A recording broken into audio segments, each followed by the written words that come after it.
Zaman hayır olsun saygılı seyirciler. Efirde Laf Edelim Büyükalın programımız. Bu misafirlikte bizde bulunurlar anılmış Gagauz rock grupası Ana Tarafım. Onların solisti hem gitaristi.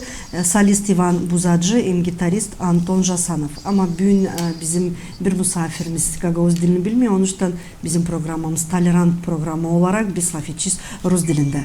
Добрый день, дорогие гости. Рада видеть вас в нашей студии. Добрый. Мы тоже очень рады находиться в вашей студии. Да, ну, вообще, рок-музыка в гагаузской культуре это такое что-то, ну не то что новое, такое необычное, не всегда привычное для обычного обывателя, да, обычного слушателя. Все привыкли к каким-то там народным песням, все привыкли к каким-то эстрадным песням, но вот рок, рэп это такие вот стили, которые всегда, вот они отличаются, очень легко, быстро запоминаются и иногда режут слух, потому что как-то, ну, ты не можешь сочетать в своей голове гагаузский язык и вот такие стили, которые, ну, они мировые, но не всегда, раньше о них не было известно в том плане, что исполнять на гагаузском языке. Как получилось так, что вообще, как вообще появилась идея создать рок-группу и почему именно рок? Да, то есть это потому, что вам просто самим нравится, или вы решили, что надо создать что-то мощное, да, а что? Это что-то новое? Ну, почему именно рок, скажет Антон, потому что я вообще рок не люблю, если честно. Прекрасно. Ну, дело в том, что идея смешения именно двух стилей родилась из того, что дружим с Ваней. Ваня народник, Ваня заканчивал кучу регалий, имеет человек, у него и высшее образование музыкальное, именно в народном, в оркестровом даже, да, получается, в оркестровой деятельности. А я с детства играл на гитаре, как бы, где гитара это либо шансон, либо рок, вот, и я больше люблю рок.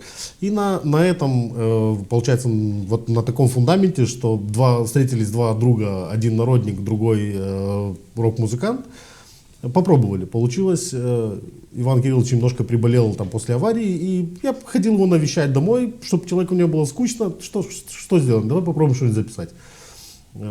Попробовали. В тот же день, получается, мы вечером закончили песню, отправили знакомым на радио послушать, чтобы просто там сообщение звучало как: послушай, пожалуйста, скажи, формат или не формат. Приходит ответ: завтра в 6 часов премьера. То есть человек послушал, говорит, все понравилось, завтра в 6 часов премьера. Мы немножко в шоке, мягко говоря, в шоке. Пробуем. Получается, я отправил на одну радиостанцию, после этого Иван отправляет на другую. Там такой же ответ. Там завтра, послезавтра, получается, день на одной радиостанции премьера, на второй день сразу же на второй радиостанции. И тут мы поняли, что мы сделали, мы нащупали какую-то вот смесь правильную, да, нишу и смесь жанров, вот нашли и будем работать. И понравилось обоим. И изначально как бы группа и начиналась как не группа, а как дуэт просто двух музыкантов. Со временем обросли тоже старыми друзьями детства. А сколько лет назад все это началось? По-моему, в 2018 или 2019 году. До ковида это да, уже, да. Да, это определенно. Нет, это плюс-минус как раз, наверное, да, вот начало 19 год, когда ковид, кажется, закрывали. Да. Кажется, что это было совсем уже. Нам нечего было делать, просто на работу не ходили, поэтому сидели, писали музыку. Понятно. Почему Ana Tarafım, да? Почему вы выбрали такое название? Да? В общем, у нас, конечно, фантазия с музыкой неплохая, я считаю, но фантазия с названиями группы у нас вообще никакая была. И вот, почему мы очень быстро решили с названием, потому что, как уже Антон сказал, мы написали песню, мы просто написали песню как дуэт, да. Ее решили опубликовать на радио и сказали, как ваша группа называется. И мы тут сидим и думаем, а как назвать нашу группу. И тут мы уже там, я, допустим, тоже знаю гагаузский язык. Ну, я там накидывал какие-то названия, но ничего нам не нравилось в принципе. И тут самое какое-то примитивное пришло Ana Tarafım в голову. И как-то, знаете, на сегодняшний день я задумываюсь об этом названии. когда изначально мы об этом подумали, вот Анат Арафым — это родной край, да, и все будут, ой, а что за группа родной край, а тут уже это название настолько устоялось в нашей группе, что это уже не позиционируется как родной край, а просто название группы Анат Арафым, и вроде бы это звучит. И мало кто знает самую первую песню, которую мы написали и отправили на радио.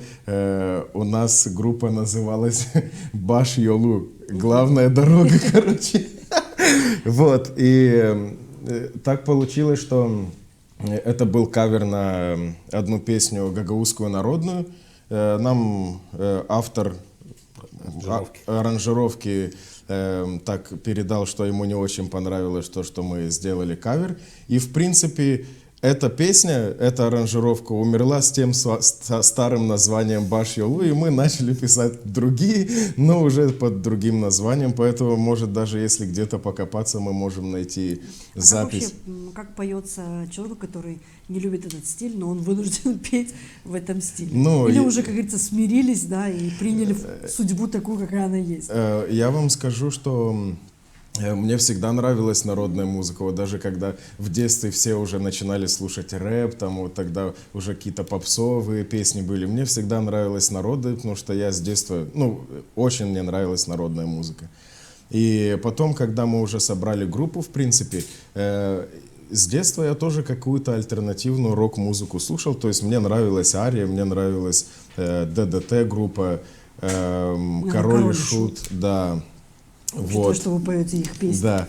И впоследствии, конечно же, когда ты уже привыкаешь работать в этом стиле, ты понимаешь, что это круто, потому что тебя начинает изнутри раскачивать музыка и звуки этих барабанов и этих гитар. Это было вначале сложно и непривычно, а по истечению, наверное, может быть, полгода, я очень сильно привык, и я вообще в другом стиле, в принципе, не вижу. Да, конечно, рок-направлений есть очень много. Мы пробовали писать power metal, есть такой симфоническое направление рок-музыки. Он очень тяжелый. Да. Не для каждого слушателя, давайте будем Просто честны. мне, допустим, в детстве очень нравилась группа Nightwish, и они как раз-таки пишут такую музыку, и мы попробовали, песню еще не выпустили, но я думаю, она у нас как-нибудь, как проект закончится.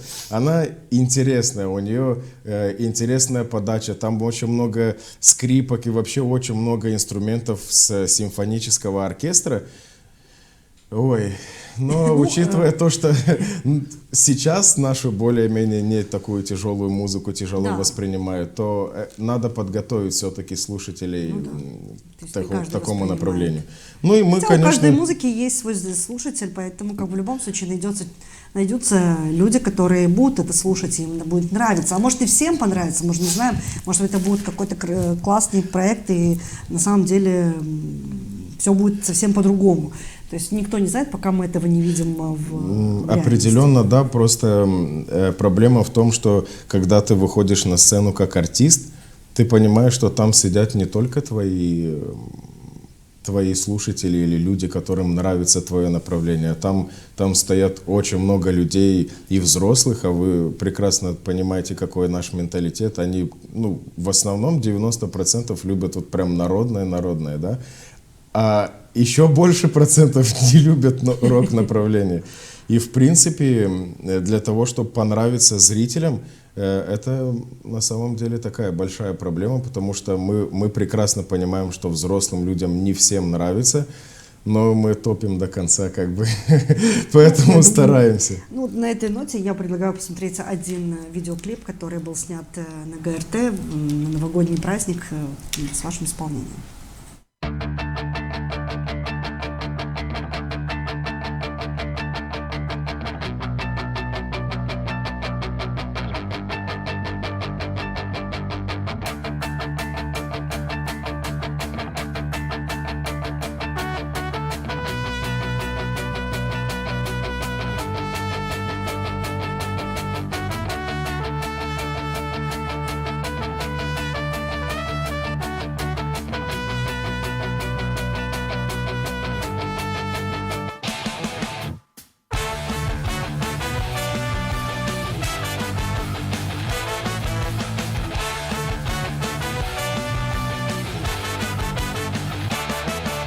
Bizim bu dünya ne hızlı beklenir. Kaçınırım sanar işleri başarma.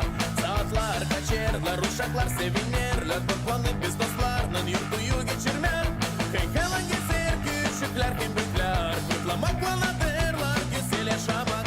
Parayı sen saklama, emekleri soğuklama. Yeni yıl gelir bize. Toplandık sofrada bu yılı geçirme. Gel bir köşede sevinir sesler. Çalma oynama dilesin farıma. Gireriz gireriz yeni bu yıla. Gireriz yeni yıla. Sen baksa da 12'yi bekle. Geçecek yorgunluk, gelecek uygunluk. Geldi vakit filcanı doldurma. Gireriz gireriz yeni bu yıla. Gireriz yeni yıla. Bütün yıl işledik biz beraber çalışarken. Yakacaktan dolu insanın barlar. Konuşma çek etme bir güzel oynamaktan. Çok şen olun bizim senseler hem dostlar. Kıyılan gezer küçükler hem büyükler. Kutlamakla adırlar güzel yaşamak. Parayı sen saklama, emekleri soğuklama. Yeni yıl gelir bize. Toplandık sofrada bu yılı geçirme. Gel bir köşede sevinir sesler. Çalma oynama dilesin farıma. Gireriz gireriz yeni bu yıla. Gireriz yeni yıla. Toplandık sofrada bu yılı geçirme. Gel bir köşede sevinir sesler. Çalma oynama dilesin farıma. Çalma oynama dilesin farıma. Çalma oynama dilesin farıma. Gireriz gireriz yeni bu yıla. Gireriz yeni yıla. Ну, возвращаясь к вопросу о стиле, да, вы немножко затронули, что у вас есть пробы экспериментов в разных стилях. Все-таки в каком стиле вы себя позиционируете? Это, наверное, вопрос больше к Антону, потому что он у нас специалист по рок-музыке, да. Все-таки в каком стиле вы себя позиционируете как группа Анна Тарафу? Все-таки мы пытаемся себя позиционировать как фольк-рок, но получилась такая смесь жанров. Мы даже от песни к песне звучим по-разному. Получается, что, наверное, от настроения, в момент написания, от какого-то, не знаю, как сказать, там, связи с космосом, наверное, от чего-то Звезды свыше. сошлись. Да, звезды сошлись, потому что есть, как, например, там, наша аранжировка песни народной Кечиджик, там, ну, прям совсем тяжело получилось, она прям тяжелая, но она при этом заходит на концертах буквально вот... Давайте скажем, что слова песни Кечиджик уже тяжелые, да, как триллер. они уже... Там это расчленили деле, бедного да. козленка на 50 частей, из каждой части что-то Именно, изготовлено. я говорю, это прям блэк, говорю, текст, вот мы даже когда писали, говорю, Вань, ну, текст, говорю, прям, ну, блэк метал такой, прям страшный. Написали музыку, но... Я думаю, что даже самый хард-рок, кто исполняет, если он послушает текст этой скажет, песни, он будет в шоке. Какой-нибудь Black Sabbath, Оззи Осборн скажет, вот это то, что я искал. Но при всем при вот этом, вот, и музыка получилась тяжелая на концертах. Подтекст. Если взять, она, наверное, входит в тройку, там, в пятерку песен, которые воспринимают лучше всего люди. То есть она изначально там сходу запил гитарный и сразу взрыв барабанов, но при этом люди начинают и народный у нас диссонанс, мы даже со сцены всегда вечно переглядываемся, что Да, говорится в зале. там работает именно вот это вот воспоминание, видимо, слов песни с детства, да, и не каждый на самом деле в детстве никто не анализирует, а что в этой песне поется, но когда ты взрослый начинаешь анализировать этот текст, и думаешь, боже, что нам пели в детстве, да, то есть такой вот прям хард-рок.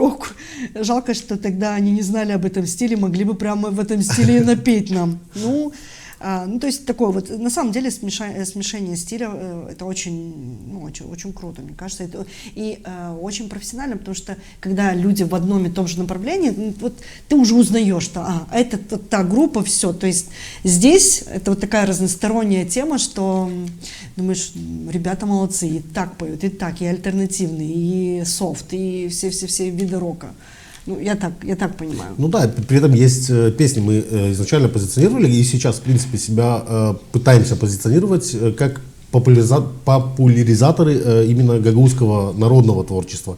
То есть изначально это начиналось как взять что-то, может быть, уже хорошо забытое, что-то не очень хорошо забытое, но что-то из народного, из фольклора, и преподнести это в более современном звучании, в современной обработке, чтобы немножко молодежь завлечь на сторону языка, на сторону культуры Гагаузии. Я тоже родился здесь, я вырос в городе Вулканешты, и это далеко не чужая для меня культура. Я позиционирую себя как гагауз, как с меня всегда смеются: мама, папа русский, а ты кто? Я говорю: я гагауз. Пропитанный гагаузской культурой, Да. это уже...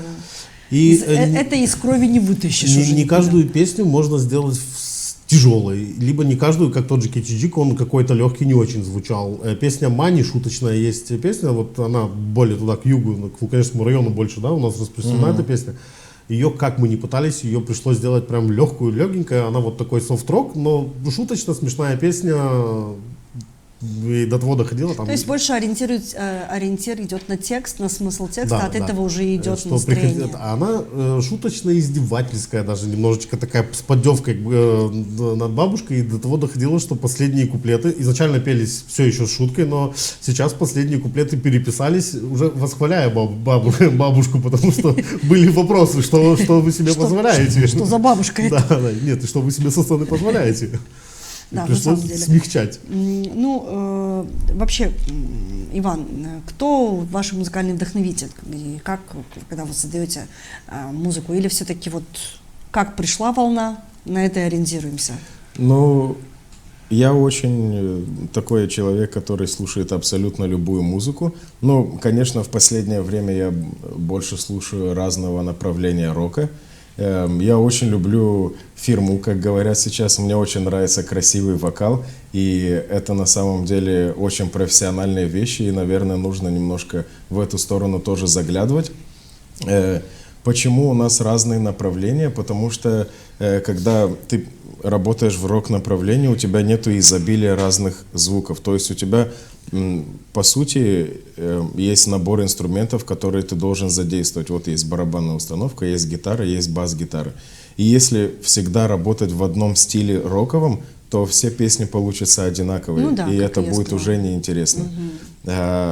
Поэтому как-то пытаемся разбавить. Вот мы, допустим, мне очень нравится регги стиль, и мы пробуем сейчас одну песню тоже. Я думаю, что она выйдет где-то после Нового года, уже 2026, наверное, учитывая то, как мы ее забросили давно.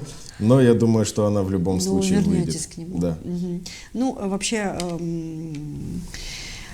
за пределами Гагаузии у вас бывали выступления? Вот приглашали вас, допустим, в Кишинев, или, может быть, сами вы были инициаторами выступлений за пределами? Потому что это все-таки такой стиль, который, ну, нравится определенному классу людей, и у нас есть и рок-фестивали, и в Молдове, и периодически. Вы как представители этого направления организовываете вместе здесь какие-то проекты. Вообще были выступления за территорией Гагаузии? Да, мы давали концерт на фестивале в Холярканах. По-моему, он назывался Ямания. Ямания, да. Да, я Там помню. очень большой фестиваль с самого утра до поздней ночи. И вот были только двое приглашенных гостей из Гагаузии, вот наш коллектив и один танцевальный коллектив был. Да, мы выступили там, дали концерт, но я думаю, что людям, которые не понимают гагаузского языка, немножко сложно было воспринимать. Там были гагаузы тоже, и это было сразу заметно из толпы, как бы. Кто напевал или... Да, но на самом деле это большая проблема, потому что мы понимаем, что у нас достаточно узкий круг развития, в принципе, потому что наш язык вот только в пределах нашей гагаузской автономии. Мы не жалуемся, потому что нам хватает и здесь выступлений. За пределами Гагаузии нам было бы интересно, но для кого исполнять эту музыку смысла нету, потому что в первую очередь ты заряжаешься от людей, которые приходят тебя слушать, а если они тебя не понимают, ну даже на английскую музыку реагируют, допустим, лучше, да, или даже итальянскую, то есть это, ну, какие-то большие страны, и вот им интересна там культура, а у культуры гагаузской. Ну, видите, они же гагаузской больше музыки. ориентируются на легкость текста, то есть там какие-то элементы, да, там бам, ну, например, вот сейчас музыка бам-бам-бам, да, все знают, бабушки, дедушки, молодые, взрослые, неважно, все там буквально одно непонятное слово, слово, даже не имеющее перевода, оно, естественно, что оно на любого человека, который говорит на разных языках, будет запоминаться. Другой вопрос, что все наши слова, они с каким-то глубоким смыслом, они имеют какую-то там легенду, какую-то историю, да, какую-то красную линию для тех, кто понимает язык. А для тех, кто не понимает, можно придумать песни, которые там 5 слов и вперед, и они запоминаются. Ну, дело в том, что... вы хотите просто качественный продукт, поэтому вы работаете над этим. Я думаю, что где-то за пределами вообще Молдовы, где и тюркоязычные страны, может быть, мы там что-то и могли бы показать. Но, к сожалению, мы не знаем, как выйти на такие концерты, и мы не пытаемся, наверное, даже Я думаю, узнать. что все впереди, и если есть в голове такая идея, значит, это будет обязательно. Ну, вообще, вот на ваш взгляд, какие песни самые популярные из вашего репертуара? Вот, как вы воспринимаете, Антон? Ну, наверное, выделить что-то и процентов 50 из материала реально слушается и проигрывается. Выбрать, наверное, самая популярная это песня на Дильмис, которая была написана про родной язык, про гагаузский язык, и был отснят на нее клип. Наверное, это самое из того, что самое узнаваемое и популярное. Есть процентов 40 материала, который вот вроде и слушается, а вроде нет. И есть масса вещей, которые прослушивается постоянно. Вот если просто выделить, наверное, одна самая известная, которая, так сказать, выстрелила песня, часть, которая слушается постоянно, и часть, которую мы пытаемся продвинуть, но, наверное, будем потихоньку забывать. Сейчас в работе у нас получается сейчас новая песня, которая будет 13 числа представлена на конкурсе «Нитеркю». Также пишется на вагоне, она уже готова, она будет представлена на «Голубом огоньке». По-моему, на ГРТ она будет представлена первый раз. И еще в материалах работы еще 2 песни получается. Сейчас плотно начали работать над обновлением репертуара. Посмотрим, что из этого станет я думаю, что более все будет популярным. хорошо. Главное, не оставляйте KTG, потому что это прям на самом деле очень душевная песня, которая заходит в сердца каждого слушателя. Ну, я предлагаю посмотреть еще одно ваше выступление. Потом обязательно сегодня посмотрим и тот клип, о котором вы, кстати, сказали.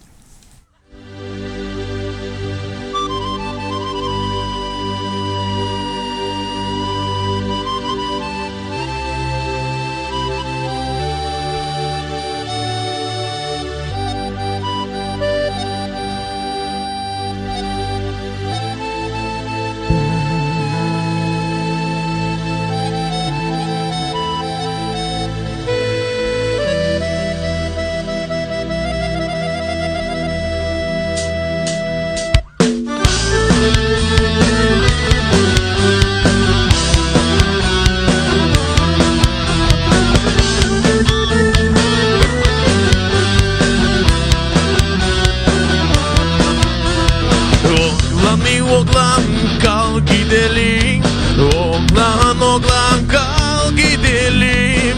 Granitsanın boyunda koyun gidelim. Ne güzel olan yalamış çoban. Granitsanın boyunda koyun gidelim. Ne güzel olan yalamış çoban.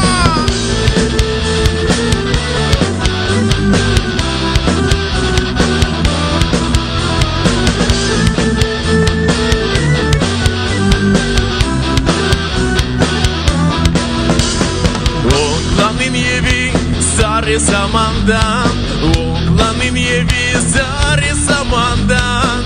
İçine de girilmez toz dumandan. Ne güzel olan yalamış çoban. İçine de girilmez toz dumandan. Ne güzel olan yalamış çoban.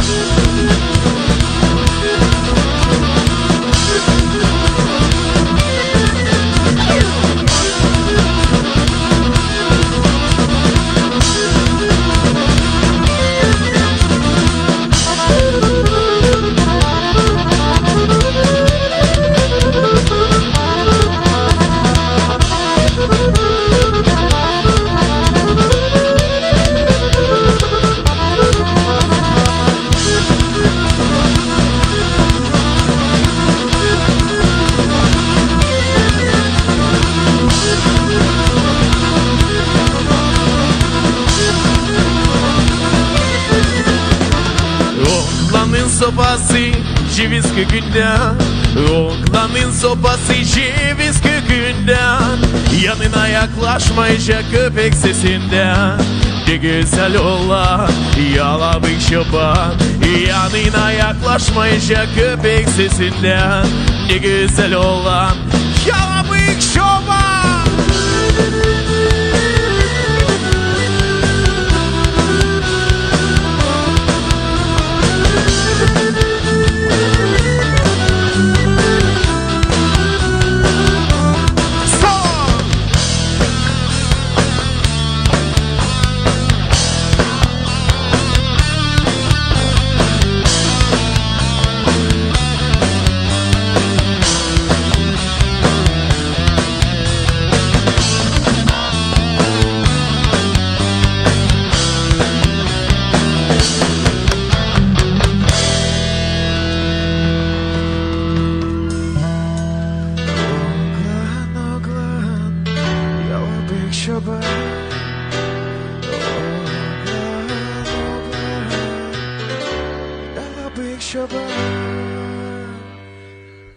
Gelin yaptı saçından sana bir yorgan. Ne güzel olan yalabık çoban. Senin gibi gözlerin yok bu dünyada. Ah oğlan oğlan yalabık çoban. Ну, вообще, как реагирует местная публика, когда вы выходите, да, вот какое чувство у вас от публики? Принимает они эту музыку? Стоит ли двигаться в этом направлении или все-таки как-то вот не особо? Иван, вы обычно там солист поете, вы больше видите глаза слушателей, да, там, если Антон занят гитарой и эмоциями, да, там Антон готов за всех плясать, то что вы видите из толпы? Ну, выбрав такое направление, в принципе, мы были готовы к тому, что это не сразу будет восприниматься, но я скажу, что вначале было сложновато. У нас были только такие активные слушатели, только молодежь, и то, в принципе, они как-то непонятно изначально на это все реагировали, потому что поэтому мы в самом начале как-то разбавляли нашу программу еще каверами. А потом мы каверы просто убрали и начали уже топить просто по нашей гагаузской теме. И сейчас, на данный момент, я считаю, что мы сделали как бы небольшие уже успехи в этом. И мы, когда выходим на сцену, есть определенный процент людей, которые нас знают, которые нам могут покричать и поаплодировать, а которым прям очень нравится, которым просто нравится, которым, ну, типа нравится. И которым не нравится. Ну, а которые уже привыкли.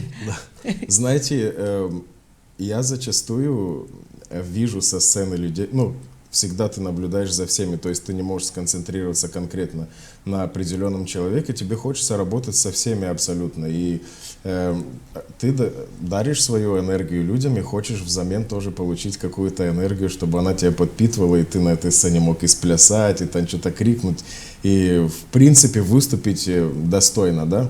Прыгнуть в зал. Ну, до этого еще не дошло, но... В идеале. Если скинуть килограмм 5, можно задуматься об этом. Есть люди из взрослого контингента, которые, когда слышат некоторые песни, прям на их лице написано, что это ужас. И я не отрицаю, потому что меня это в первое время немножко задевало, конечно, но я потом привык. Это нормально, то есть ты не можешь всем понравиться, тем конечно. более учитывая, что вот взрослый человек, он привык там, вот женщине там 60 лет, допустим, 70 лет, она пришла на концерт посмотреть, она хочет вот там народную музыку, и она слышит вроде знакомые слова, тоже там кечи-джики или там... Может, понять, что с ней произошло. И она думает, и она такая, и ты смотришь вот на всех, и кто-то там танцует, кто-то радуется, кто-то вот так смотрит, кто-то типа, блин, а что это такое? Вот в первый раз.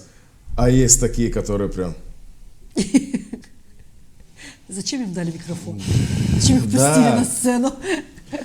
это не очень заряжает, но в слушайте, последнее время я когда вижу, меня это вызывает смех, и я уже думаю, ну ладно, насильно мил не будешь. Смирение это тоже путь. Да, это высшая степень, наверное, уже осознания. Профессионализма. И Когда уже ты работаем готов, с тем, кто нас готов любит ко слушать. всем эмоциям. Антон, вы в момент, когда играете, и вот эти эмоции, и видите вот это вот, как воспринимается вами? Вот все-таки с истечением времени изначально, вот как и Ваня сказал, изначально болезненно, потому что ты вроде стараешься, ты отдаешься все, и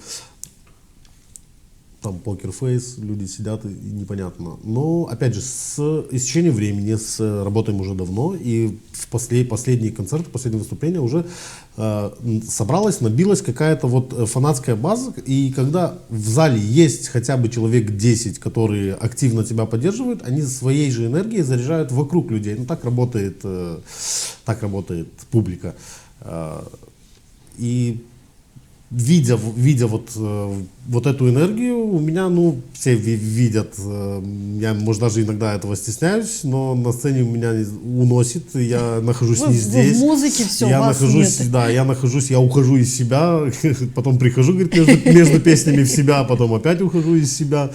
И именно вот эта энергия зала и помогает, как Иван сказал, что когда отдаешься и при этом получаешь обратную реакцию, наверное, ради этого мы и работаем. То есть...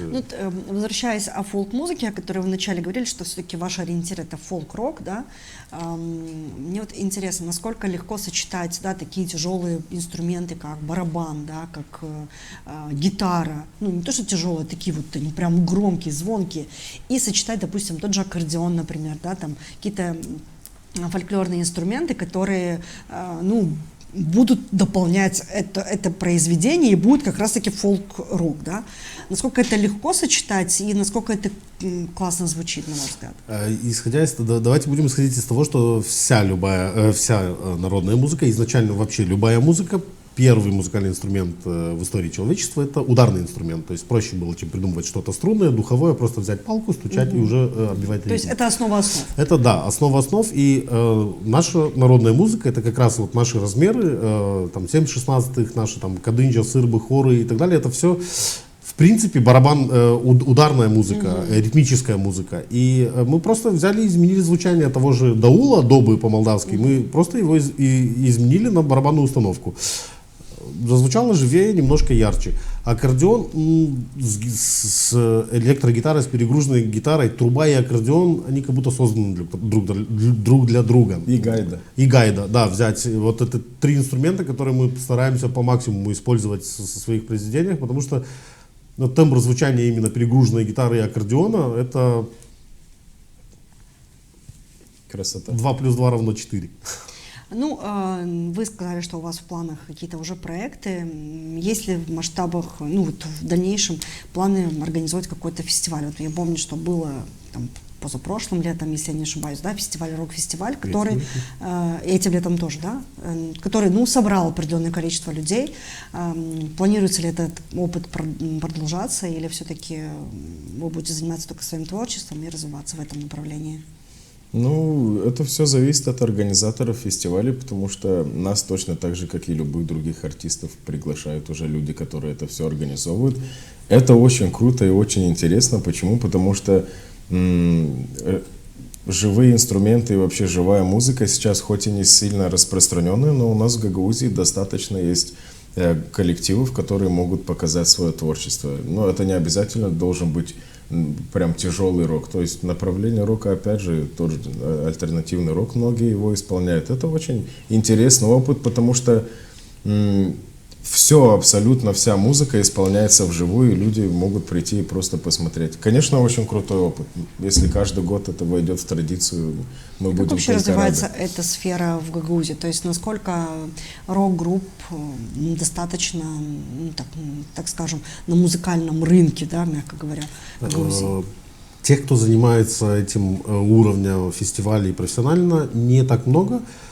Но мы видим тенденцию, как оба работали и работаем преподавателями с годами, то есть не с годами, а вот в ближайшее буквально постковидное время и по сей день увеличивается количество детей, которые приходят обучаться на барабаны, на гитару.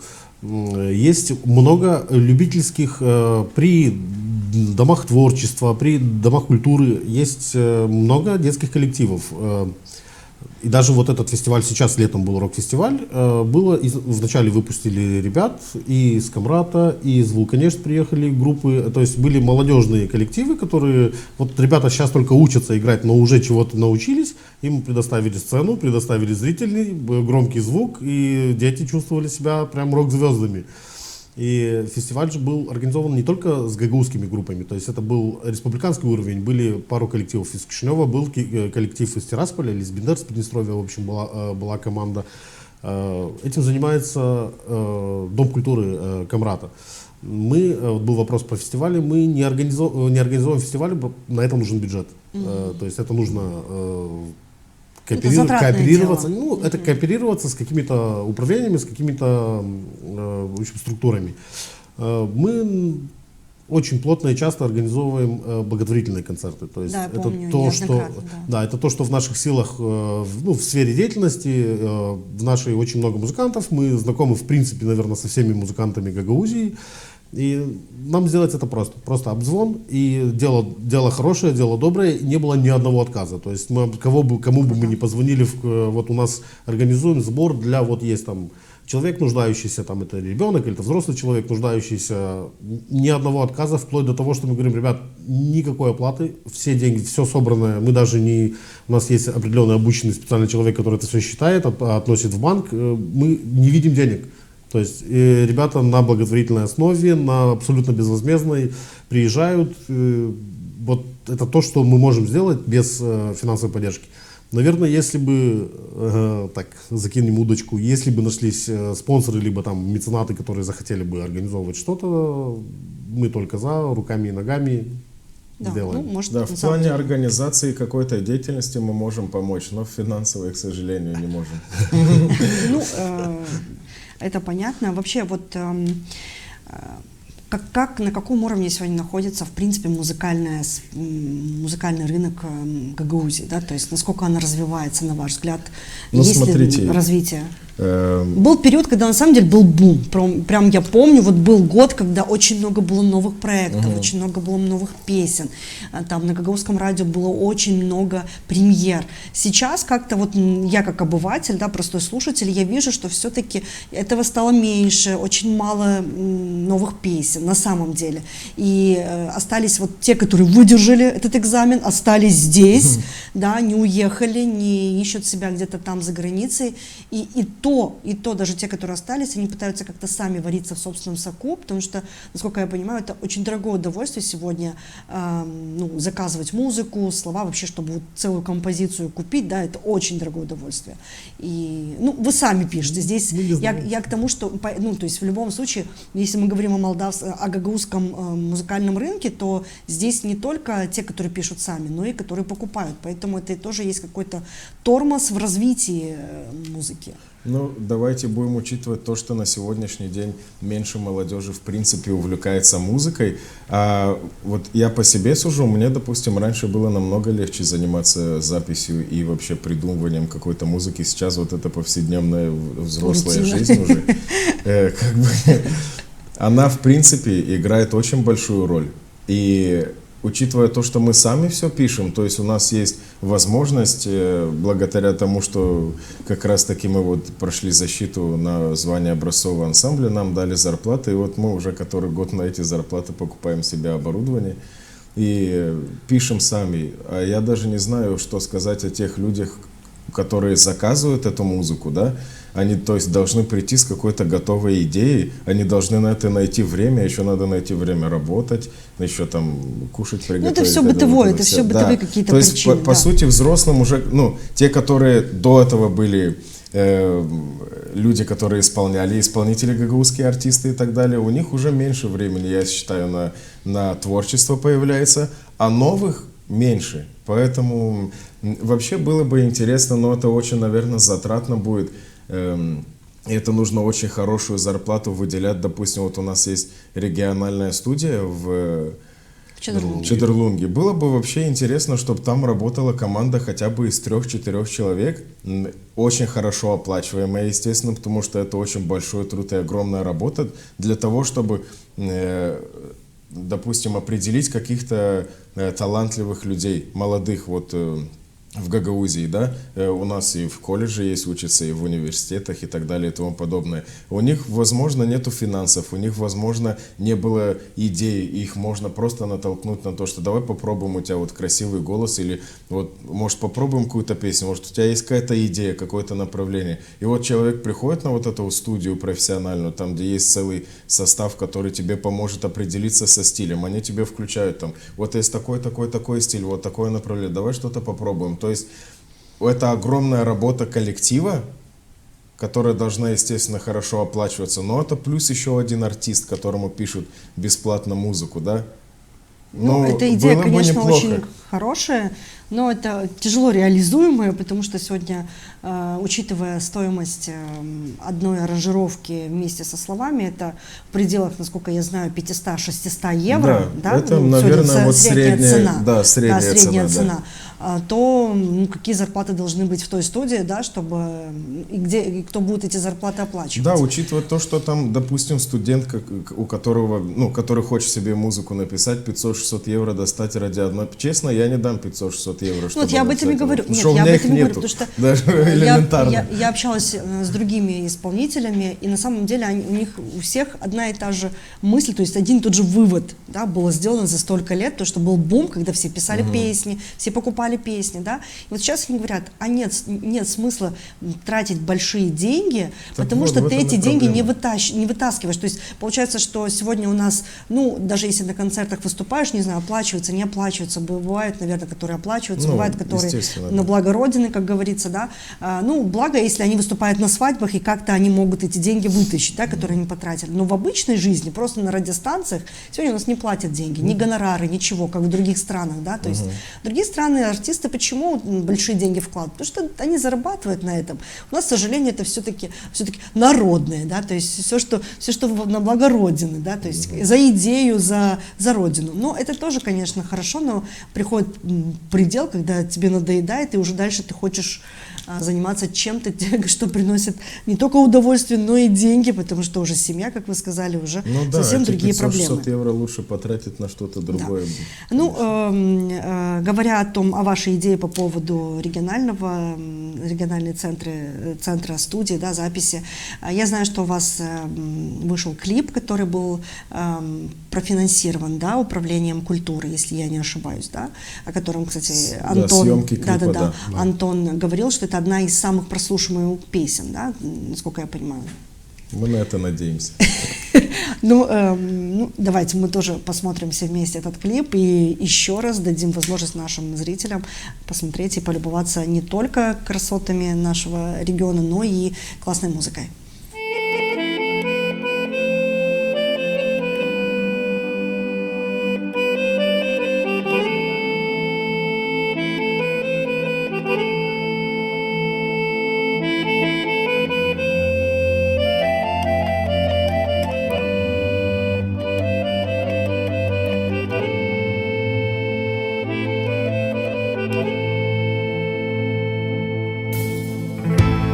Çok küçük toprağımız, çok voduşanımız,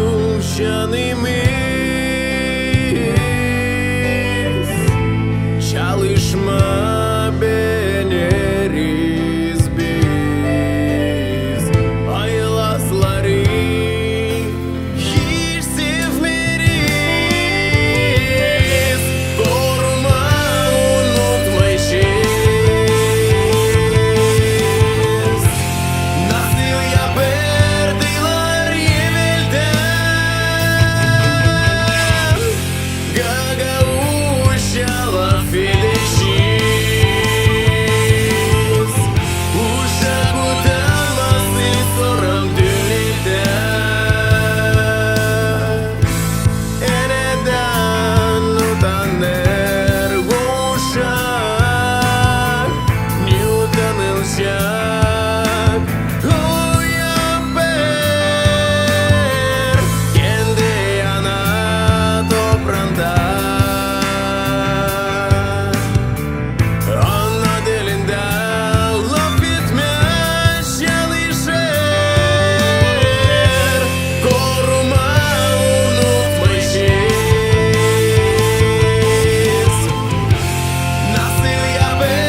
gençler bırakılır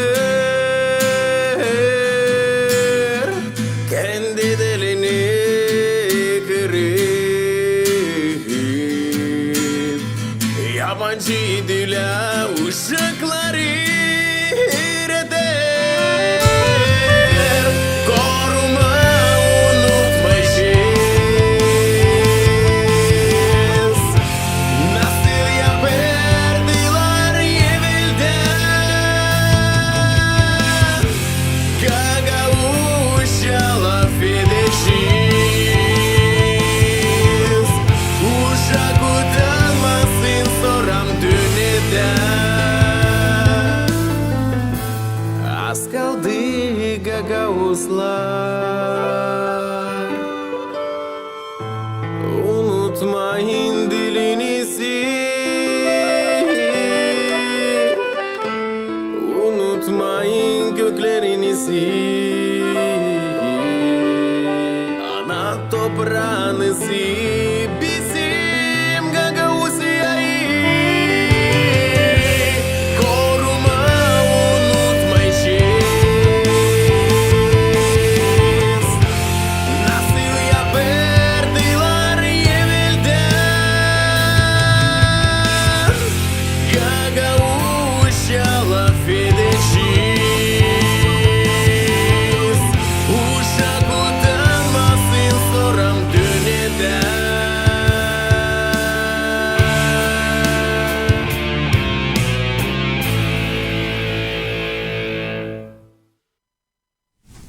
Ну что, крутая песня, классный клип. Я думаю, что каждый, кто смотрел этот клип, зарядился, вспомнил свое детство, понял смысл и идею всей истории. Ну, так как у нас программа подходит к концу, конечно, хотелось бы от вас услышать какие-нибудь, не знаю, там, слова в адрес своих фанатов, потому что всегда очень важно держать связь со своими фанатами, да, и все равно есть люди, которые любят вашу музыку, которые слушают, которые, может быть, ради вас приходят на концерты, да, попрыгать, еще раз услышать кичиджики, что-нибудь из этой серии. Пару слов от вас, как от представителей вашей команды. Ну, всем любителям и фанатам нашей музыки мы хотим сказать, что мы вас очень любим, ценим, уважаем, потому что вы для нас даете толчок для дальнейшего творчества. Спасибо. Это вы для нас, а мы именно для вас занимаемся тем, чем мы занимаемся. И тоже от себя сказать, что очень благодарен людям, которые приходят на концерты, которые поддерживают, которые в соцсетях постоянно есть определенный круг, уже мы его знаем, фан-клуб, который вчера мы отыграли концерт, вы вышли со сцены, там ребята были, которые, ой, я работаю здесь недалеко, услышала вас, закрыла магазин, прибежала к вам, ну, все, бегу обратно, говорит, извините, все, бегу обратно. То есть таким людям отдельно респект, и всем остальным тоже будем работать, будем еще лучше, будем развиваться. Спасибо вам огромное, что, несмотря на путь долгий, да, вы приехали, мы смогли с вами встретиться и поближе познакомиться. Я думаю, что сегодня наши зрители получили массу удовольствия не только от ваших песен, но и от вас самих, получив такую интересную информацию о вашей группе. И я думаю, что всегда интересно что-то новое, интересно развиваться, особенно в плане музыки. И вам всех благ и удачи и на конкурсах, и в принципе в творчестве. Не останавливайтесь, пускай это желание развиваться, желание создавать никогда не заканчивается, потому что вот это вот, когда бытовые проблемы, они всегда отодвигают творчество в сторону, и потом очень сложно вернуться в это русло. Поэтому меньше жизненных проблем, больше желания и вдохновения на вашем творческом пути. Спасибо большое за приглашение, и вам процветания тоже, и всего Спасибо. хорошего. Постараемся. Спасибо. Дорогие зрители, спасибо, что вы сегодня были с нами. Саунуздан bizimle de izlediğiniz ana dilimize. Çünkü programımız Gagavuz dilinde büyün misafirlikte programda laf edelim Büyükalı'nın bulunduğu genç olanlar Anglar geldiler Vulkaniş kasabasından Anton Jasanov hem de Ivan Buzacı onlar bizde çalarlar güzel türküleri ilerledi Gagavuz dilini Gagavuz kulturasını öyle bir güzel bir gruplar var ana tarafım sağ olun bizimle hem kalın sağlıcakla.